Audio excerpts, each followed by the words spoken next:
네, 보신 것처럼 오늘 또다시 폭우가 예상됩니다. 피해 현황과 대처법 조금 더 자세히 들어보겠습니다.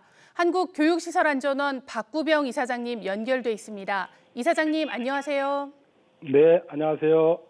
네, 우선 지난주에 쏟아진 폭우로 인한 학교의 피해 상황부터 좀 짚어주시겠습니까? 네, 말씀드리기 전에 재난을 당하신 분들께 유료의 말씀을 드립니다.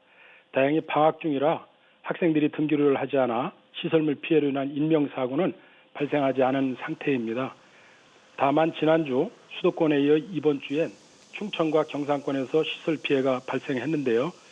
지난 금요일 12일 기준으로 저희 안전원의 피해가 접수된 학교는 총 129개 교로 지역별로 보시면 서울 지역이 58개 교, 경기 지역이 54개 교로 가장 피해가 많았으며 인천, 강원 순으로 피해가 발생했습니다. 피해 유형별로는 건물 지하 침수와 누수로 인한 피해가 가장 많은 것으로 확인되고 있습니다. 산사탄의 사면 붕괴로 인한 건물 내 토사 유입과 옹벽 붕괴 등의 피해도 발생했습니다. 특히 제가 피해 현장을 방문해서 확인한 서울 소재 한 대학의 경우 인근 산비탈에서 흙과 빗물이 쏟아져 내려 약 30여 개 등의 건물이 침수되어 전기 설비 및 교육 기자재 등 많은 피해가 발생한 것을 확인할 수 있었습니다. 네, 더 큰 문제는 당장 내일부터 많은 학교들이 개학을 하는데요. 학사 일정에 차질이 빚지 않을까 걱정입니다. 학교들의 피해 복구 어느 정도 진행되고 있습니까? 네, 개학에 앞서 학교별로 자체적으로 응급 복구가 이루어지고 있는데요. 경미한 피해는 대부분 복구가 완료되었고요.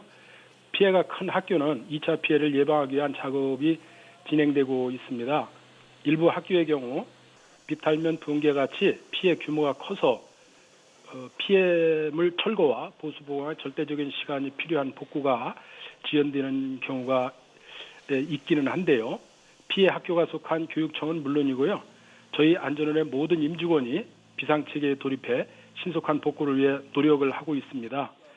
또한 안전원에서는 복구비 우선 지급 제도를 운영하고 있으며 교육부의 재난복구 특별구호비금 지원도 안내를 하고 있습니다.